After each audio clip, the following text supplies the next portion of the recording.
Manuel Martínez, ¿cómo estás? Bienvenido una vez más aquí a nuestro programa donde estaremos desarrollando un tema tan misterioso, tan extraordinario, los códigos secretos que hay detrás de la numerología. Y hoy hemos tenido una respuesta muy importante de nuestro público, de nuestra audiencia, que quieren saber qué numerología pudiese haber detrás del nombre personal de cada uno y cuáles son esos misterios. ¿Cómo estás, Manuel? Muy bien, Jesús, gracias. Mira, aquí hemos estado haciendo hasta ahora siempre la numerología personal basada en la fecha de nacimiento y en el año actual, ¿no? Hoy vamos a enseñar a nuestros telespectadores para que aprendan a hacer la numerología con su nombre y apellido, o sea, para que ellos vean, ¿no? Entonces, a través de eso, pues se hace de tres formas, ¿no? Ahora mismo te las explico.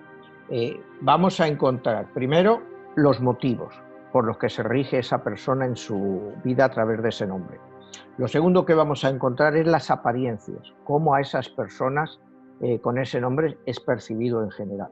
Y lo tercero es los métodos, que es muy importante, porque estos métodos nos dicen qué armas o repetir, qué métodos va a utilizar esta persona para conseguir sus objetivos. O sea, y los números que le aplican en ese caso. En otras ocasiones hemos estado hablando de los números básicos que vienen del 1 al 9 para empezar a desarrollar la relación de las frecuencias o las energías que rigen a cada uno de esos números. Sí. ¿Cómo es que se lleva a cabo entonces la relación entre la numerología y cada una de las letras que componen el abecedario? Bueno, primero hacemos, como hemos hecho otras veces, tu número personal. Ese número personal lo empezamos a comparar con tu nombre.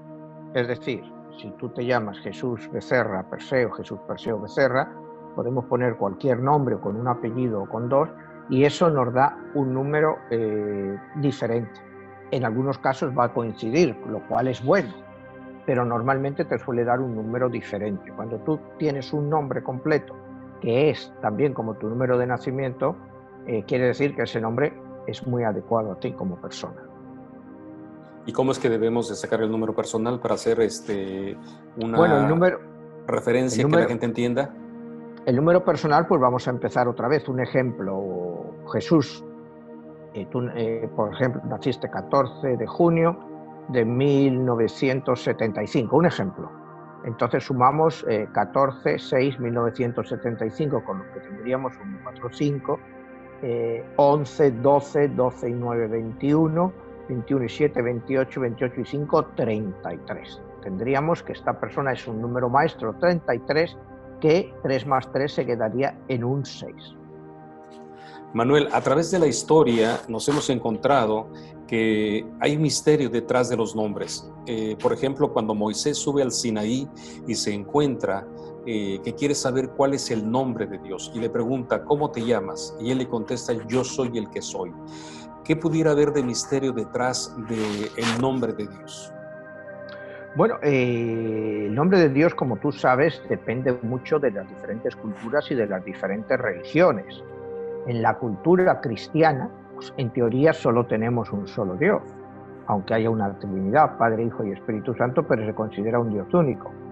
Y el nombre, bueno, pues el nombre pues se le ha dado desde Dios hasta Yahvé, que en el fondo significa lo mismo, a, por ejemplo, los musulmanes, que tienen lo que se llaman los 99 nombres de Dios, que son 99 definiciones diferentes sobre Dios, ¿no? Los hindús tienen infinidad de dioses, pero los principales es Brahma, Vishnu y Shiva. Entonces, cada cultura en ese aspecto es diferente con el nombre de Dios. Entonces, en la cultura nuestra, vamos a decir, en el cristianismo, que la cultura cristiana cree en un Dios único, tendríamos lo que hemos expresado otras veces, haciendo la numerología en inglés, el nombre de Dios sería G o D, tendríamos que la G vale 7, la O vale 0 y la D vale 4. Tendríamos la combinación famosa que hemos hablado muchas veces de 7-4-4-7, que como hemos hablado en otros programas, los padres fundadores de Estados Unidos utilizaron para referirse a Dios. Entonces y 7 y 4 pues te da 11. Entonces, esta combinación yo creo que hoy en día en numerología es la que mejor define el nombre de Dios. Si lo hiciéramos en español, Dios, el nombre de Dios tendría una numerología diferente. Sería D4 y 9 o 0 S1. Sería 14, sería igual, tendría un número 5. Entonces, ahí lo que te marca, para definírtelo de una forma, es la percepción de Dios. Se te marca diferente. Un Dios definido como un número 5, pues no es lo mismo que como un número 11 o un número 2. ¿Me entiendes? Pero eso son cosas muy técnicas, pero que en el fondo se reflejan en tu forma de vida, cómo ves a Dios. A lo mejor los cristianos, digamos, católicos, pues lo ven de una forma. El cristiano protestante ve a Dios de otra forma y se dirigen a Dios de una forma diferente, a pesar de, en teoría, ser el mismo Dios. La percepción es diferente, digamos, por ejemplo, para cristianos y para católicos. Estamos hablando dentro de la misma rama. O sea, incluso podemos poner también a los judíos dentro de esa rama, ¿no? Pero es diferente, porque los judíos, pues, por supuesto, para ellos Cristo no era Dios. O sea, no, en ningún momento se consideran que Cristo era Dios, y para los cristianos, pues Cristo era Dios. Entonces, nuestra visión de ese Dios en base a la numerología te cambia en relación al idioma. Por eso es por lo que yo siempre he dicho que hoy en día los mensajes son más importantes analizarlos en inglés, porque consideramos que, como yo digo, el inglés es la lengua del imperio americano. La expansión mundial, la comunicación, pues es mayoritariamente en inglés, una forma de comunicación entre culturas.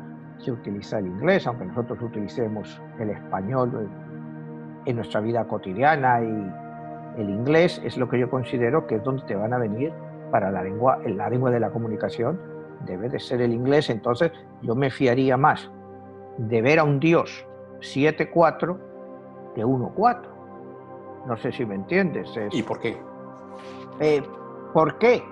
Porque con todo lo que está pasando y el mundo en que vivimos hoy en día, como hemos hablado del pacto con Dios de los padres fundadores de Estados Unidos, el 7-4 tiene mucho sentido, porque todos ellos lo aplican a partir del 7-4, julio 4, día de la independencia. Estaban hablando con Dios, como hemos hablado. Y otra cosa, el programa de la semana pasada, cuando hablamos de los números bisiestos, cuidado, todo está basado en esto. Y acuérdate que 1776 es un año bisiesto. O sea, 1788, que es cuando se aprueba la Constitución, y los números, y se celebran las primeras elecciones norteamericanas, son el número bisiesto. Y como dijimos en el programa anterior, a partir de entonces, siempre en toda la historia de este país, ha habido elecciones cada 4 años en un año bisiesto. Ahora mismo, en 2020, cuidado, que se ha planteado por primera vez en la historia, porque el presidente Trump dice que quiere posponer las elecciones.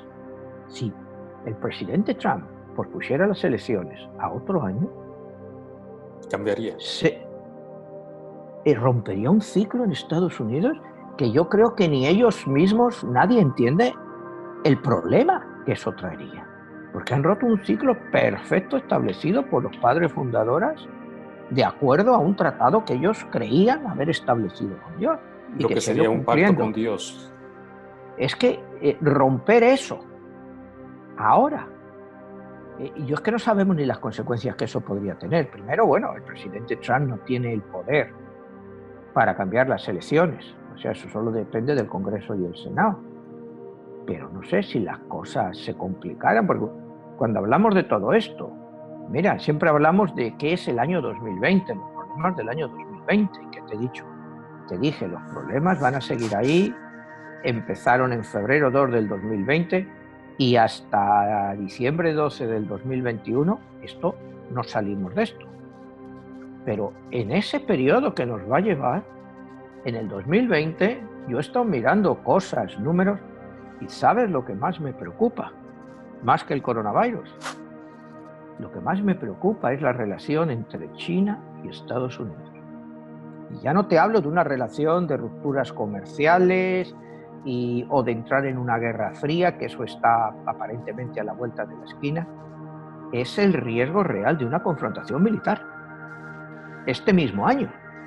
O sea, los números están haciendo cosas muy raras, estoy viendo, y se podría dar el caso de una confrontación militar en el mar de China.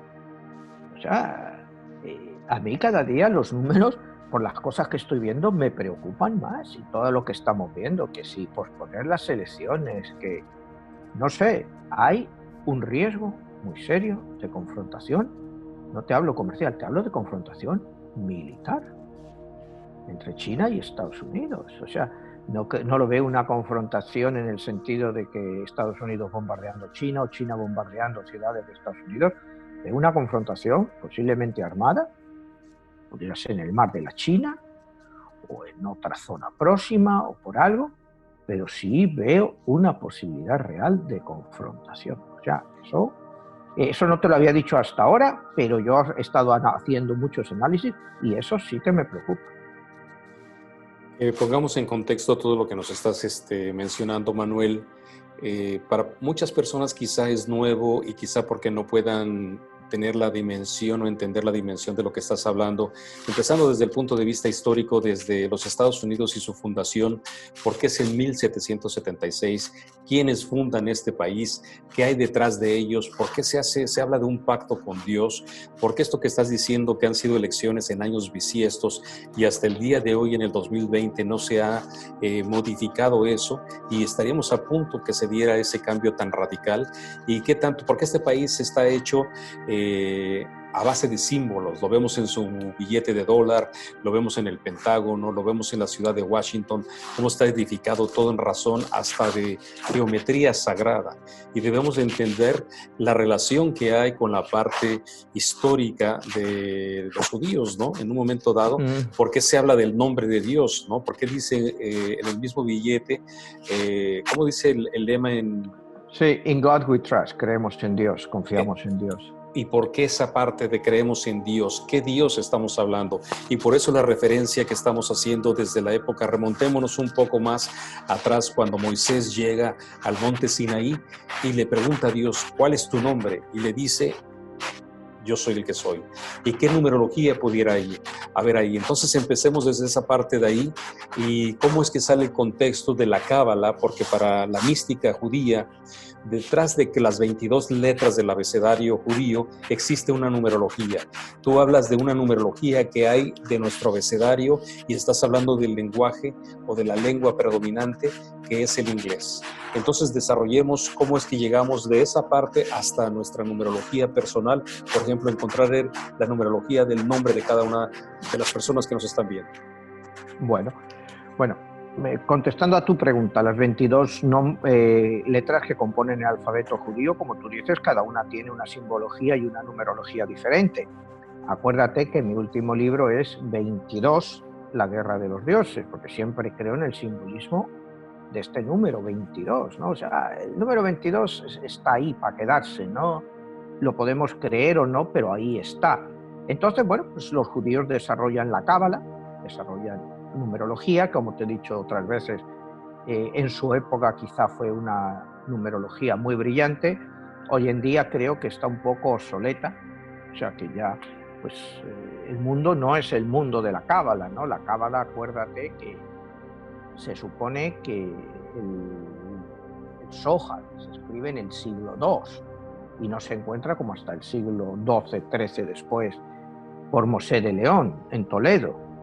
Entonces, bueno, pues ya las interpretaciones con todo lo que había pasado en el mundo, los significados son diferentes. El Imperio Romano ya no existía. O sea, la numerología del Imperio Romano era importante, ¿no? Y se utilizaba el griego. Era la lengua de comunicación, igual que te digo, y es el inglés. La importancia de muchas cosas. Entonces, teníamos que encontrarlas en griego, porque era como se comunicaba la gente culta de la época. Toda la comunicación era en griego. Llegamos más adelante a, bueno, pues ya el siglo XII, siglo XIII, siglo XIV, y más adelante, alrededor del siglo XVI, XVII, es cuando empieza la que es la numerología moderna. Y hoy en día, pues ha ido evolucionando, digamos, autor numerológico pues tiene sus códigos, su forma de hacerlo. Yo tengo el mío. Yo he encontrado una gran revelación precisamente al hacerlo en inglés, el quitar a la letra O, y la letra O normalmente debería de tener un valor de 6, que es un 15, sería un valor de 6, yo le doy un valor de 0. Y fíjate la diferencia, cuando tú analizas God, G-O-D en inglés, con mi numerología, que yo le doy un 0, me da 7, 4, 11. Si yo le añadiera ese 6, sería 7 y 6, 13 y 4, 17. Tendría un significado diferente. Dios en inglés valdría 8 con ese tipo de numerología. Y yo, te digo, desde que yo descubrí esto, que la O equivalía a 0, porque tú en inglés es muy raro que digas 405, dices 405.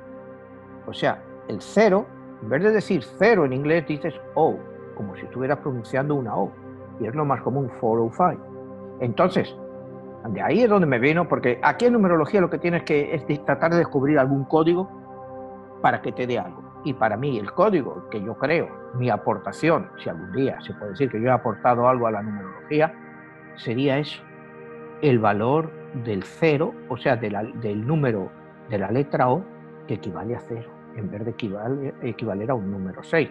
Entonces, cuando tú haces las combinaciones de números, te da todo completamente diferente, porque le estás quitando 6 dígitos, o sea, le estás dejando de sumar 6 a cualquier combinación que hagas. Entonces, ahí es donde empezaron a mí a cuadrarme muchas cosas que explico en el libro de 11, el código secreto. Cuando le quitas a la ola, das un valor de 0 en vez de 6, la cantidad de acontecimientos que se te están reflejando ahí. No sé si me entiendes, ¿no? O sea, si tú, por ejemplo, digamos, defines, como tú estabas hablándome ahora, la percepción de Dios, pues no es lo mismo una percepción en Estados Unidos de 7-4, que es idéntica al nacimiento de esta nación. Es que quizá si los padres fundadores no hubieran tenido esa conclusión, no hubieran escogido el 4 de julio. No sé si me entiendes, quizá te hubieran escogido 7 y 6, 13, 7 y 6, 13 y 4, 17, te hubieran escogido a lo mejor un 17 de julio con la combinación, o te digo, hubieran tratado de encontrar una combinación que les aplicara lo que ellos buscaban. O sea, es muy difícil saber lo que ellos pensaban, pero ellos tenían eran personas muy religiosas, la mayoría. Otros, como hemos comentado, pues unos eran masones, otros eran rosacruces, otros eran masones y rosacruces. Entonces todos aportaron su granito de arena en todo esto. Entonces, el hacer coincidir el 4 de julio con el nombre de Dios es un aliciente más para el pacto que establecían por Dios. Acuérdate que ellos establecen el pacto en el encabezado 47 del Génesis, 4:7, versículo 11, que es el pacto entre Dios y Abraham, que está en esos números en la Biblia hebrea, y ellos lo adaptan, y por eso adaptan estas fechas. Entonces, partiendo del número de Dios, en la cultura cristiana, que la mayoría de los espectadores que nos están viendo pues vienen de esta cultura, yo te diría que el número adecuado para Dios sería el 7 y el 4. 7 y 4, que te dan un 11, que a su vez es un desafío. El número 11, hemos dicho que siempre es un número de desafío, es ese desafío que Dios nos está mandando para nuestras vidas.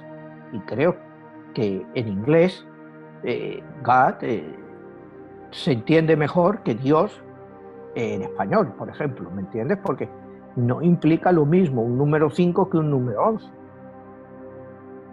Y esa es la conclusión que yo he llegado. Te digo, puedo estar totalmente equivocado, no sé. No, pero sí hay muchas bases interesantes que debemos de tomar en consideración, ya que si partimos desde el mismo nombre, que es el santo nombre impronunciable, que comúnmente se conoce como el tetragramatón, que para ellos eso ya es una manera de dar a conocer lo que no se puede pronunciar en letras hebreas o en el vocabulario judío. Y nos damos cuenta que es un nombre de poder. Y cada letra, si la modificas, si la transmutas, la ubicas en otra posición, cambia su valor energético y hasta su función. De hecho, volviendo al punto de Moisés, cuando le pregunta, ¿cuál es tu nombre? Y dice, mi nombre es según mis obras. Y de ahí por eso es que tiene 72 nombres. En el caso judío, los nombres de Dios, Shaddai, Shalom, Adonai, Yahvé, etcétera, etcétera. Pero hoy en día vemos que los Estados Unidos está íntimamente relacionado a ese tipo de prácticas energéticas, esotéricas, a donde todo lo que estás haciendo mención lo vemos en el billete del dólar. O sea, porque vemos el número 13 que es prohibido y que es considerado como una cuestión hasta de mala suerte, más bien es todo lo opuesto, es un número mágico que tiene ese aspecto energético, que están todas las claves en las flechas que tiene el águila, las estrellas que tiene la parte de arriba, lo ves en la bandera de los Estados Unidos, las 13 colonias y toda la numerología que pueda haber ahí. Volviendo a la parte de la importancia de la numerología y los nombres, lo vemos en la Iglesia Católica. ¿Por qué los papas se cambian de nombre? Bueno, los papas se cambian de nombre porque ya dejan de ser, digamos, es el representante de Dios y entonces pues tiene que reconocérselo. Tú no los ves que sean nombre y apellido, ¿no? Por ejemplo, Bergoglio ahora es Francisco I, Karol Wojtyła fue Juan Pablo II, en fin, entonces Ratzinger fue Benedicto XVI, ¿no? Entonces, pues bueno, pues han sido pues Benedicto XVI, hubo un Benedicto XV, ahora un Benedicto XVI. El caso más así conocido que conocemos es cuando los famosos 33 días del papado de Juan Pablo I. Porque acuérdate que duró 33 días, o sea, y lo que se llama el año de los 3 papas, porque en ese año hubo 3 papas. Primero Juan Pablo II, había muerto Pablo VI, vino Juan Pablo I y después vino Karol Wojtyła. Hubo 3 papas en un año, porque Juan Pablo I solo duró 33 días, ha habido muchas hipótesis y teorías conspiratorias, no solo por los 33, sino el significado de vivir solo 33 días, que es un número, como sabemos, maestro, ¿no? O sea, 11, 22 y 33, pero muy significativo en el caso de este Papa, ¿no? Tú has estudiado el tema ese bastante y, bueno, pues es un caso único en la Iglesia, ¿no? Es un año con 3 papas diferentes, ¿no? Y, bueno, fue el primero que utilizó un nombre combinado, Juan Pablo.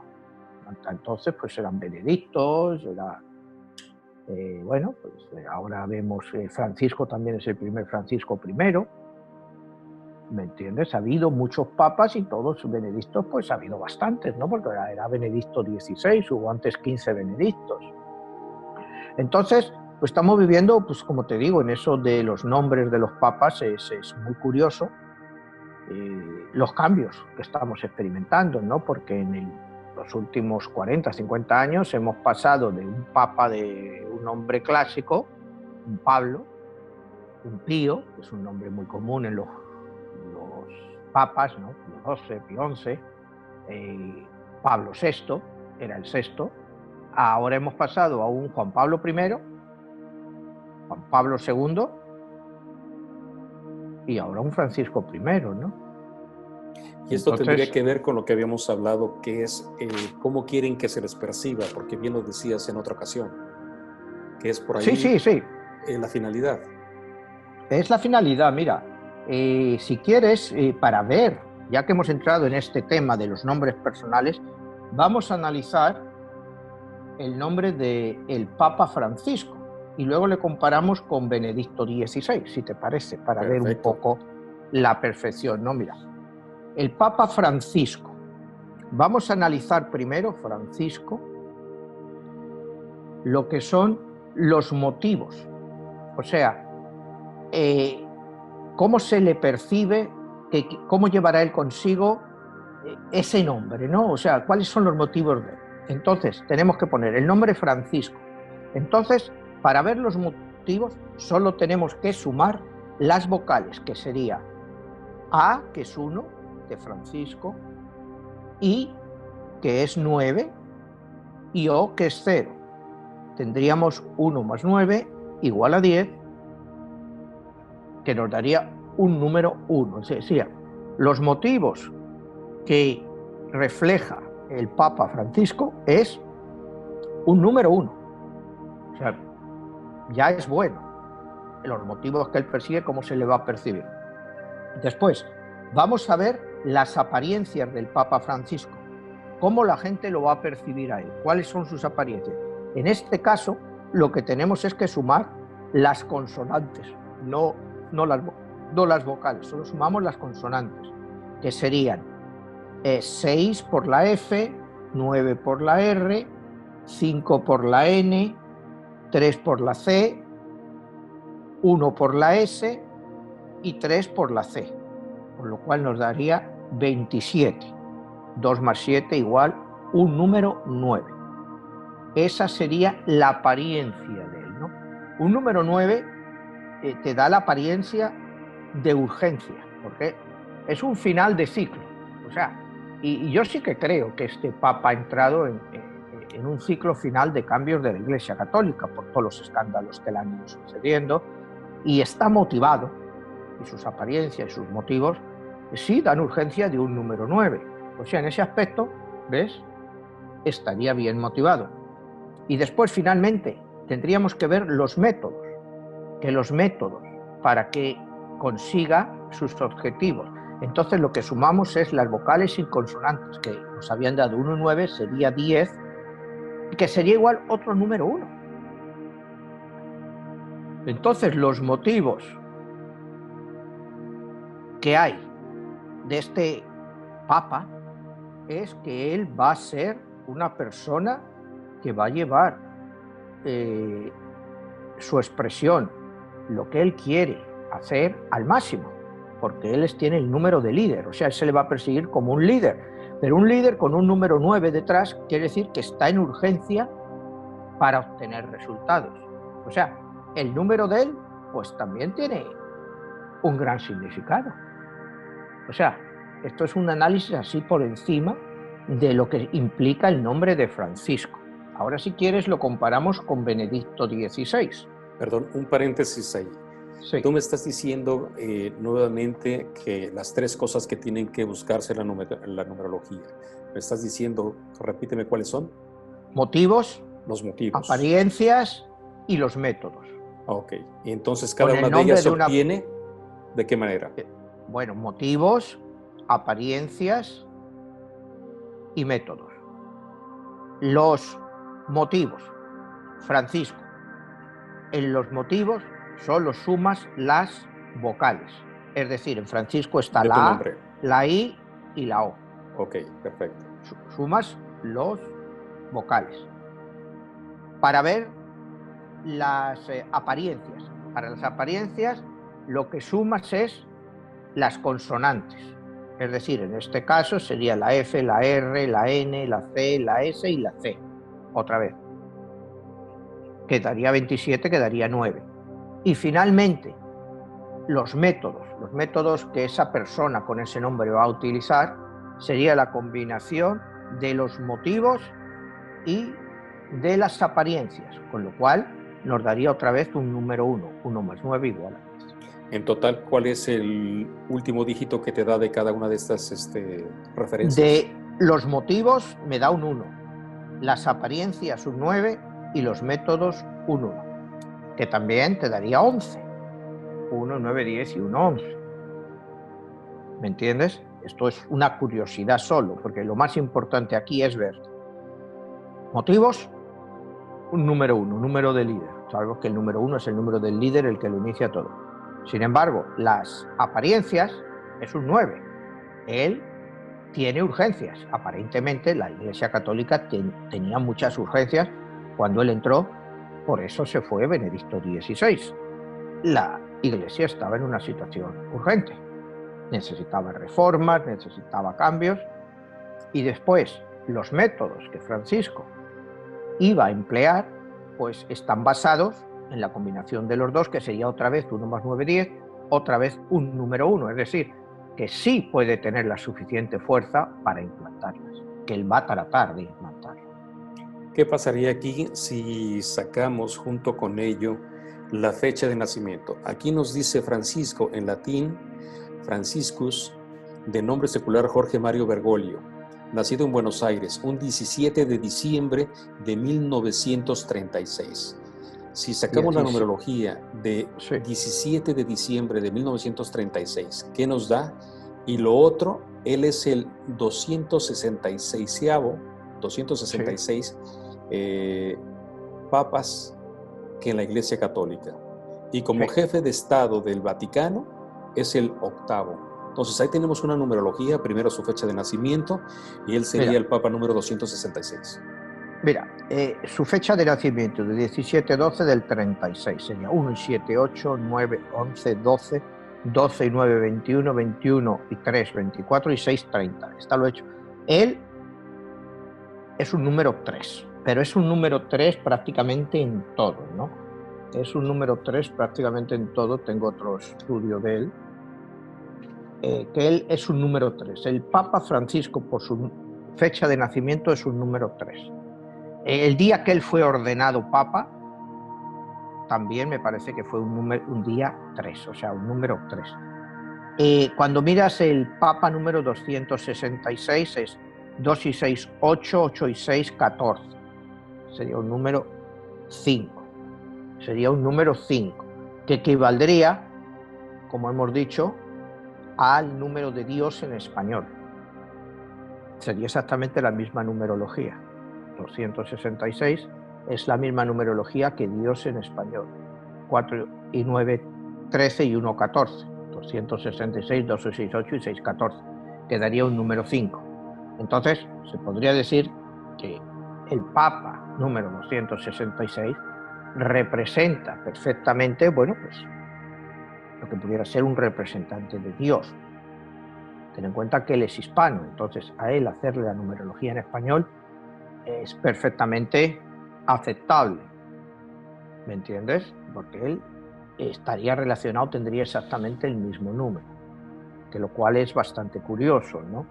El Papa Francisco, es que no he traído lo que es el estudio, mira, aquí lo tengo y te puedo dar algunos datos.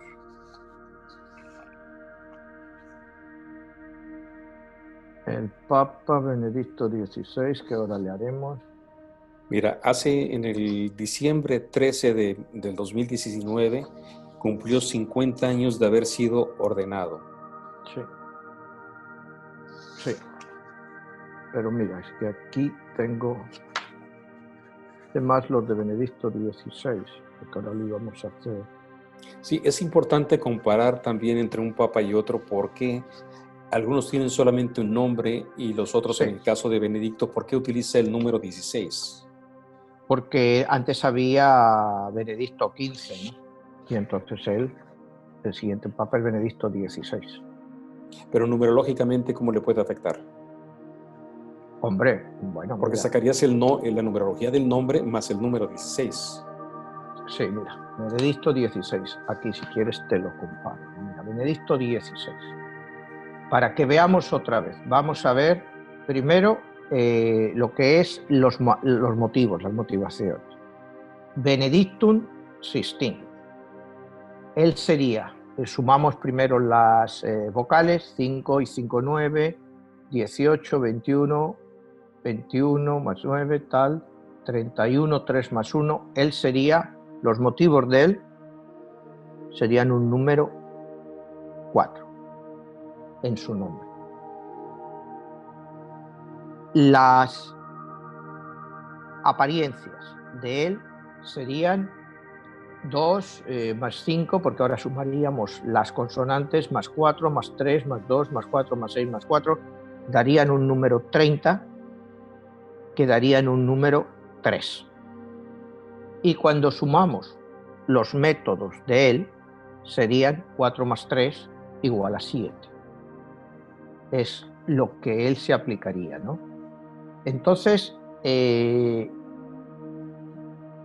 En ambos casos, lo que les hace más similares a los dos papas es el número de nacimiento de Francisco, que da 30, que es igual que las apariencias que refleja el Papa emérito Benedicto XVI.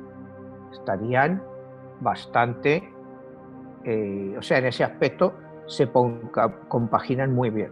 O sea, se deberían de compaginar muy bien porque los dos persiguen motivaciones muy similares.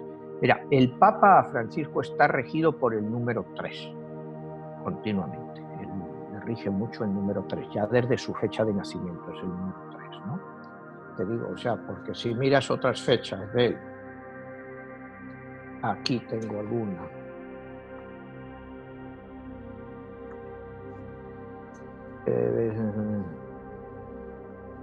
Como la fecha en que él tomó el pontificado, ¿no?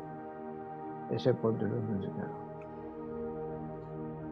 El pontificado de Benedicto XVI, sobre el pontificado de Francisco. En este caso, la Iglesia tendría que tener líderes que tengan un poder, un carisma, y va desde el nombre, porque cuando estamos en espera de la ceremonia y de la anunciación de que hay papa, se tiene que entender que hay una expectativa gigantesca, y muchos de ellos hacen referencia, como bien lo decías, de cuando salió el papa anterior y el actual, cómo se hacía la referencia que era Francisco, el primer Francisco de la Iglesia, alguien que está renovando e iniciando algo.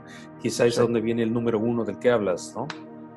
Sí, sí, claro. Él es el... Francisco, me imagino que él, si quiero recordar, lo hizo por San Francisco de Asís, ¿no? Como que era un seguidor de él. Él es un iniciador, pero a la vez es un reformador. Aquí le da el número 9 como el número de final de ciclo de algo, que es lo que hemos comentado antes, que es algo muy importante. Él ha venido a resolver un problema que existía y existe dentro de la Iglesia Católica. Que lo pueda hacer o no, pues no sabemos. O sea, él va a seguir sus motivos, la forma de hacerlo, al final sus métodos son los métodos de un número 1, de un líder. O sea, que no se va a parar ante nada. Lo que pasa que, bueno, me imagino que la realidad del Vaticano, una vez que estás ahí dentro, pues es muy diferente a las ideas que llevas, ¿no? Entonces, pues la numerología de Francisco I, pues bueno, está claro que viene como líder y reformador. Es lo que me indicarían los números con su nombre, ¿no? Hablando de los 3 aspectos que nos estás diciendo, cuando las personas ya empiezan a buscar su numerología, cuéntanos cuál es el criterio que deben de considerar para desarrollar esto. Me hablas que en el caso del abecedario, la O sería la única excepción, que valdría 0. Pero sí. Y cada una de ellas tendría un valor numérico. Exactamente. En mi libro, el libro este último, en el de 11 y en el de 9 también, ahí puedes ver el valor numérico de cada una de las letras, ¿no? Entonces, si tú, por ejemplo, exactamente la letra O, el valor que tiene es valor 0. Entonces, cuando tú miras estas letras y las analizas, por ejemplo, una persona, no sé, un nombre, una persona, podemos hacerlo con un apellido o con 2, o sea, dependiendo, por ejemplo, vamos a poner Fernando González, ¿no? La persona se llama Fernando González. Entonces tendríamos que dar el valor de la F, que la F tiene un valor, F es un 6. Vamos a ver lo que son la R, tiene un valor de 9. La N tiene un valor de 5. La otra N tiene un valor de 5 y la D tiene un valor de 4. El nombre Fernando representaría el número 6 y 9, 15, 20, 25, 29, 2 más 9, 11, 1 más 1, 2. Entonces, Fernando, lo que diríamos, los motivos de Fernando están regidos por un número 2. Ahora veamos las apariencias, que tendríamos que irnos a la letra E. O o sea, ahora serían solo las vocales. Entonces tendríamos Fernando E, que es un 5, la A, que es un 1, y la O, que sería un 0. Entonces tendríamos 5 más 1, 6. Los motivos y las apariencias serían, para él, los motivos un 2, las apariencias un 6, y ahora tendríamos que ver los métodos de él, que serían 6 más 2 igual a 8. Esto sería solo con ese nombre, ¿no? Si le añadimos un apellido o dos, la cosa se hace más larga. No sé si me entiendes. Esto. Y también hablábamos de que si uno hereda el nombre del padre, porque existe, así como lo del Papa Francisco I, existiría un Francisco II, o en el caso de un Francisco Junior, que ya es el hijo, o Francisco III, que ya es abuelo, padre e hijo, y qué tanto traes la frecuencia de tu familia en esos nombres. Claro, lógicamente la frecuencia a ti te están viendo como una continuación de ese nombre. Si tú eres Fernando I y luego eres Fernando Junior aquí en Estados Unidos, pues eres una continuación en cierto modo de la energía del nombre de tu padre, o de tu madre, si es una mujer y se lo ha dado a la hija, ¿no? Lógicamente esa energía o esas frecuencias del mismo nombre te persiguen, ¿no? Y lo cambias un poco por el Junior, por ejemplo, por el Junior o por el primero, pero el primero eso se hace solo realmente en títulos, ¿no? O sea, aquí en Estados Unidos es senior, junior, o sea, según vaya siendo, ¿no? Claro que te cambia, tendrías que hacer la numerología también de esas dos letras. Entonces ya tu personalidad te cambia. Si tú no te pones el junior, por ejemplo, yo soy Manuel, mi padre era Manuel, y yo no me he puesto junior. Entonces, la frecuencia del nombre de mi padre, lógicamente, me persigue, que en cierto modo, pues es parte de la idea de sobrevivir a tu propia muerte, ¿no? Porque los padres, las madres, pues en cierto modo sobreviven a la muerte a través de sus propios hijos, porque son parte de ellos. Es una forma de sobrevivir, en cierto modo, porque el ADN es muy similar, o sea, es una forma de continuación, aunque seamos un ser diferente, pero somos parte de ese ser primitivo, ser primario que eran nuestros padres. ¿Y qué pasa en el dado caso de las personas que vienen de otras nacionalidades y tienen un nombre, en el caso, por ejemplo, hispano, y vienen a Estados Unidos y se cambian el nombre, o traes una nacionalidad que es muy difícil utilizar, como los chinos, su nombre, Sí. O los que usan el alfabeto cirílico, los rusos, los polacos, que traen apellidos extraños, y al entrar en un país y modifican su nombre, ¿se están modificando energéticamente también todas esas frecuencias? Claro, claro, porque tú ya no eres lo mismo, ¿no? O sea, no es lo mismo, no sé, un nombre de estos, como tú dices, chinos, o sea, Won o Li. Bueno, eso es como aquí lo traducimos, o sea, el mandarín es totalmente diferente y el significado es totalmente diferente. Aquí vamos a tener Won y el señor Won pues va a ser un número 5, 0, N, 5, G, 7. O sea, va a ser 5, 5, 10, 17, 18. Aquí va a ser un número 8. El número WOM es un número de dinero, o sea, poderoso, que le va a gustar buscar el dinero. En el alfabeto chino no sé cómo se escribe won, pero no es igual. Y el significado de las letras seguramente es muy diferente, pero aquí ya le ha cambiado al número 8. Sí, vemos el caso de, por ejemplo, cuántos latinos vienen aquí y se llaman Juan, y cuando vienen acá se tienen que poner el nombre de John y terminan llamándose Johnny. Sí. Y ya eso les está modificando hasta la manera como, o las mujeres, que es muy importante lo que hablábamos la vez pasada.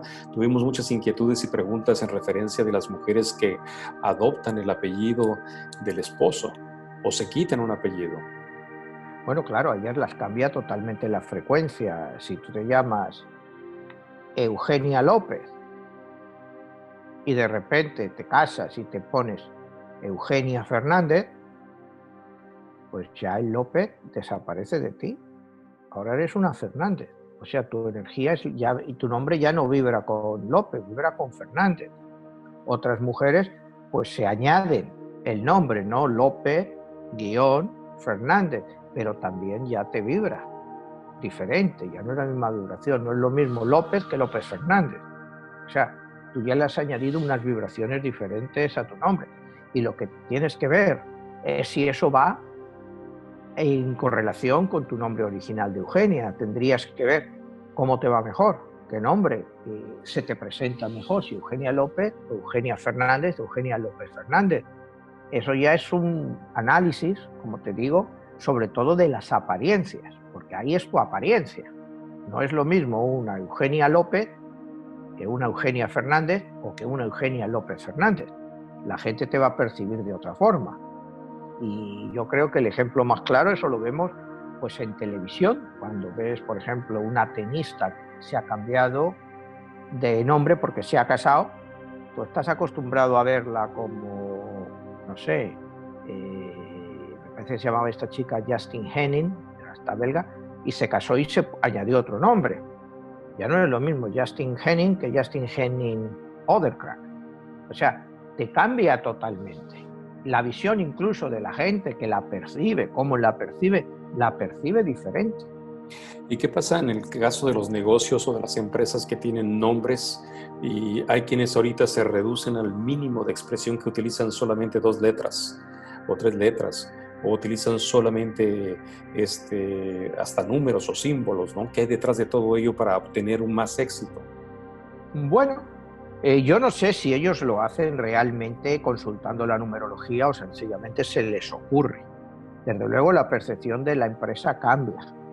O sea, hoy en día una compañía, por ejemplo, no sé, Google se cambió el nombre a Alphabet y ya lleva varios años con ese nombre y la gente pues no acaba de entender Alphabet, la gente sigue diciendo Google. O sea, ellos se han cambiado las apariencias, pero la gente le sigue viendo igual, lo sigue viendo como Google, no los llama Alphabet, dice Google. Y ese es un ejemplo de empresa que te puedo decir, donde realmente se ha quedado con el nombre en que se la conocía, aunque técnicamente ahora se llame Alfa. Oficialmente tenga otro tipo de razón social. Exactamente, sí. Bueno, y la compañía a la hora de hacer impuestos, me imagino que los hará a nombre de Alfa, que es el holding de todo, ¿no?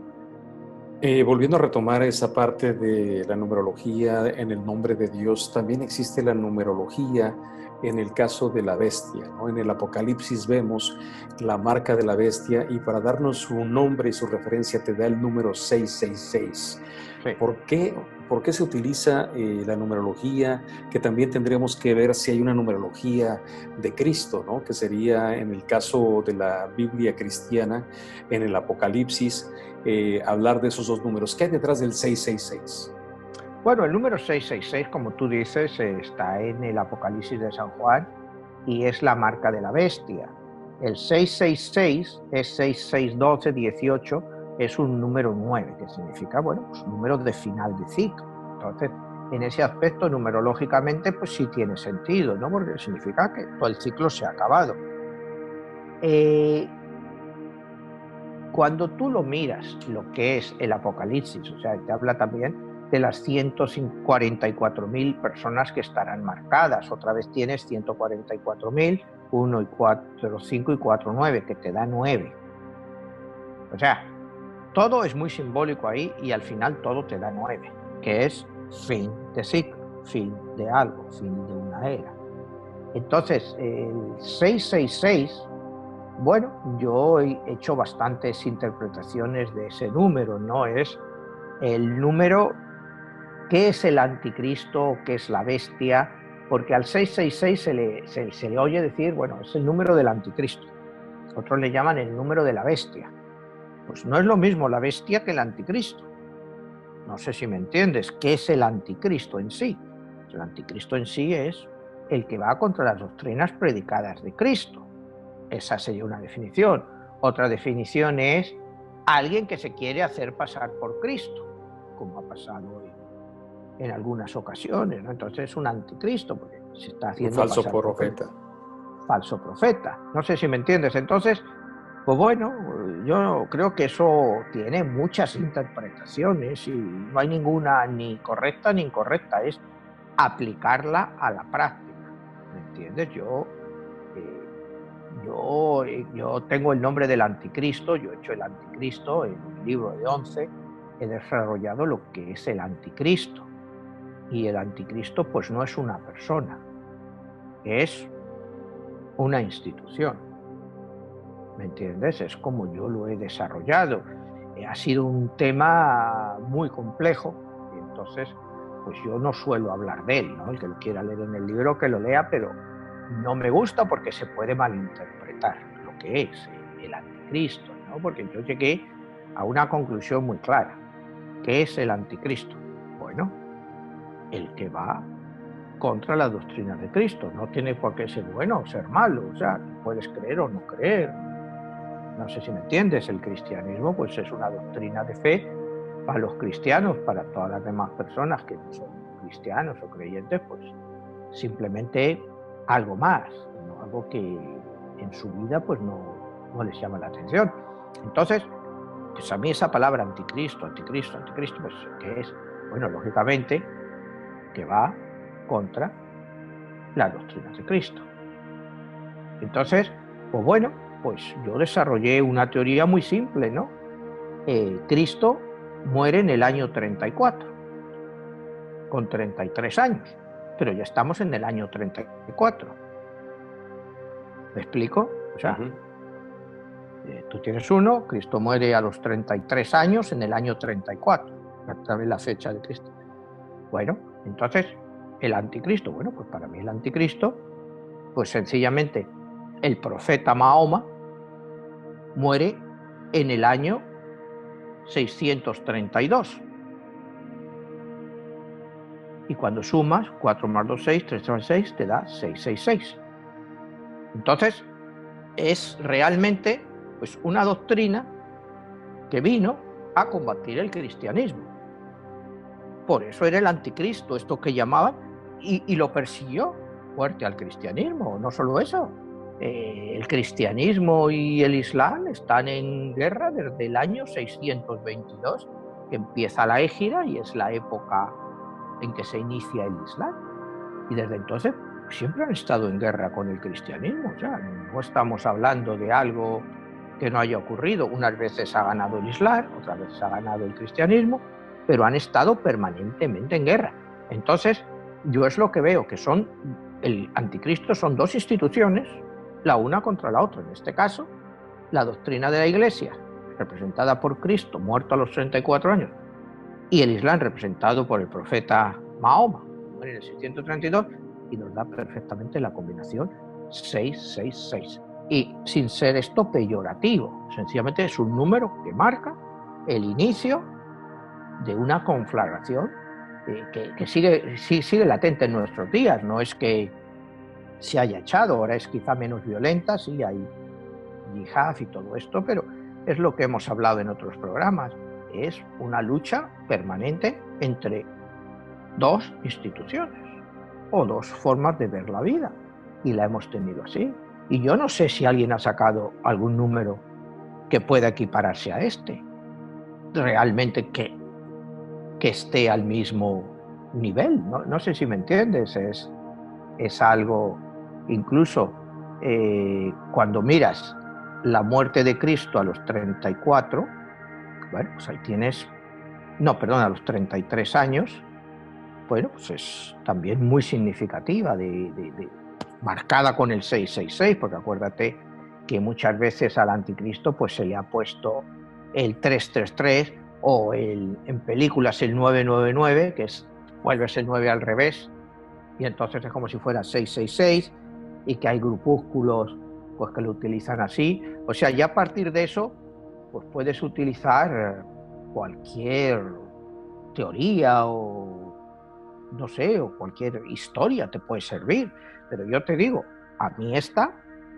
me cuadra y no creo que nunca nadie la haya expresado. Es sencillamente Cristo, y el anticristo pues es una institución, es una forma, porque mira, y ya, pues no te digo, esto está basado todo en estudio de mucho tiempo, ¿no? Cuando tú te vas al Corán, Surah 4, versículos 156, 157, dice, ellos, entre paréntesis, los romanos, no mataron al hijo de María, sino que crucificaron a uno que se parecía a él. Alá le perdonó y subió a los cielos. Bueno, es que si tú en el cristianismo reniegas de la crucifixión y resurrección de Cristo, ya no hay cristianismo. Ya no hay cristianismo, o sea, no existe. O sea, ¿en qué se basa el cristianismo sin la muerte de Jesús en la cruz y la resurrección? No existiría. O sea, no tendría ninguna base, porque Jesús, en principio, muere en la cruz por todos nosotros y nos redime de nuestros pecados. Si Jesús no muere, ¿de qué vive el cristianismo? O sea, ¿qué es lo que queda del cristianismo? Por eso te digo, ahí es donde veo yo que eso es el anticristo, es que reniega de la fe cristiana, o sea, de que hace creer que la fe cristiana, pues que esto es un invento. Y eso está en el Corán, o sea, eso yo no me lo he inventado, te he dicho el Surah 4, versículos 156 y 157, o sea, bueno, y me lo sé así de memoria porque te digo, pues los he estudiado mucho, todo eso. Pero lo que quiero decir, que yo no sé si alguien ha dado alguna vez no una profecía, sino una versión del anticristo diferente, que si el anticristo era Hitler, que si el anticristo era este otro, pero bueno, cualquier persona que ha hecho mal es el anticristo. Y el anticristo, según mi visión, no necesariamente viene a hacer mal, viene a combatir o a contrarrestar una opinión pública que había, una institución que lo dominaba todo. Pues acuérdate que en el siglo VI, cuando llega el profeta, pues el cristianismo a través de Roma se había expandido a través de todo el mundo. Entonces era algo dominante. Entonces le contrarresta el Islam como forma de... Y se basan en lo mismo, siempre en Dios, en lo que hemos visto que es la historia del mundo, no una continua lucha de religiones. Entonces, esa es mi visión. Y te lo he dado en estas dos bases tan simples numerológicamente, te cuadra. Si vas a la interpretación religiosa, te lees el Surah 4, versículos 156 y 157, y ahí lo tienes. O sea, te dice, crucificaron a uno que se parecía a él. Y ahí nos viene la teoría también del hermano gemelo de Cristo. Acuérdate que esa teoría ha circulado por mucho tiempo, que Cristo, bueno, esa teoría, en cierto modo, si crucificaron a uno que se parecía a él, pues sí, de ahí te puede venir la teoría esa, ¿no? Jesús murió y vivió en Cachemira, bueno, también te viene de eso, de que Jesús, bueno, según pues, he leído en estudios coránicos y eso, pues que vivió hasta los 100 y algo años, una cosa así. Pero eso son ya, te digo, cosas que no entran dentro de lo que yo aplico en numerología. Aquí yo solo he tratado de aplicar 34, año de la muerte de Cristo, 632, año de la muerte del profeta, Apocalipsis de San Juan, 666, aquí lo tienes. Y que va a ser una bestia, pero una bestia para la Iglesia Católica, que es lo que fue el Islam. O sea, realmente nadie va a negar la situación que ha habido y que hoy en día pues, está más distendida, pero sigue estando ahí. Súper interesante, Manuel. Eso del título que tienes, ¿qué relación pudiera tener con el título de tu libro de 22, La Guerra de los Dioses? ¿De dónde sacas el número 22 y cuáles son esos dioses para resumir?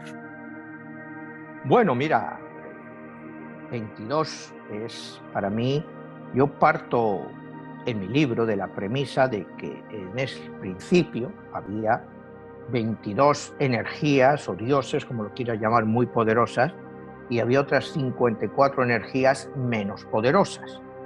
Pero 22 se fusionan con todo y dan origen al mundo, o sea, lo que conocemos a la creación de las almas. Esta creación de las almas, bueno, pues los dioses tratan de ver cómo evoluciona el mundo. Bueno, el mundo evoluciona. Más adelante, pues los dioses entre ellos o las energías no están de acuerdo y se produce una división o una rebelión en esos dioses. lo que conocemos como la rebelión de Lucifer. En mi libro, La rebelión de Lucifer no es más que una rebelión intelectual. Es decir, de estos 22 dioses, 7 dioses se separan. 7 dioses se separan. Y comienzan una guerra. Una guerra, pero que los soldados somos nosotros, los seres humanos. O sea, los dioses nos usan, nos aceleran. O sea, nosotros no somos más parte, pues como si fueran países. Unas veces unos dioses son triunfantes y otras veces son otras, ¿no? Tienes el dios de los cristianos, Cristo, bueno, pues triunfante, pues desde Constantino, ya en la época de los romanos, es cuando en el 325, ya el dios de los cristianos es el dios más poderoso que hay, porque se expande por todo el Imperio Romano. Acuérdate que Roma era un país, un pueblo muy tolerante. Ellos iban anexionándose conquistas y ellos permitían a la gente que mantuvieran sus dioses, los metían a todos en el panteón romano. Había cientos, miles de dioses, daba igual. No trataban de imponer un solo dios. Cuando llega el dios de los cristianos, Cristo, como lo queramos llamar, Cristo Dios, se convierten en unos intolerantes, porque ya no aceptan los dioses de las otras culturas, ya hay que imponerles un dios. Y ellos lo hacen como forma de unificación, y a la vez, acuérdate que el cristianismo se convierte en lo que es una soteriología. Para el que no entiende este concepto, soteriología quiere decir doctrina de salvación. El cristianismo se convierte en una doctrina de salvación. Entonces, el Imperio Romano, ¿por qué escoge el cristianismo cuando el zoroastrismo era mucho más popular? Incluso el maniqueísmo también estaba en la época bastante fuerte. El cristianismo pues era bastante minoritario, pero se había ido extendiendo. Y los romanos, o sea, en este caso Constantino, entiende que el cristianismo es la mejor doctrina para unificar al imperio, entre otras cosas por lo que te digo, porque es una doctrina de salvación. ¿Qué pasa a partir de ese momento? El gobierno romano, todo el imperio romano, había estado plagado de rebeliones de esclavos. A partir de que todos adoptan el cristianismo, pues ya no vuelve a haber rebeliones de esclavos. ¿Por qué? Bueno, porque yo soy el emperador de Roma por voluntad de Dios, y tú eres esclavo también por voluntad de Dios. O sea, aquí no vamos a cuestionar a Dios. O sea, Dios ha dicho que yo soy el emperador y que tú eres un esclavo. Cuando te mueras, en la próxima vida vas a tener tu recompensa. Entonces, el cristianismo se convierte en eso, ¿no? O sea, una doctrina que lo hemos visto, pues, hasta bien reciente, que ha sido siempre así, ¿no? O sea, siempre pensando en el más allá. Siempre es en el más allá. Lo que aquí estás trabajando, bueno, pues para el más allá. Entonces, pues bueno, pues ha sido una forma, bueno, pues digamos una religión muy bonita, pero en muchos casos muy mal aplicada, ¿no? Por la gente que lo ha dirigido todo, pero bueno, eso ya es entrar fuera de la numerología, ¿no? Pero los números que te digo cuando me has preguntado del anticristo, pues yo eso es lo que he encontrado, ¿no? Y no he encontrado a nadie que me los pueda rebatir, sinceramente. Si hay alguien que me está viendo y que dice que me he equivocado en algo en esos números, pues yo lo admito perfectamente, ¿no?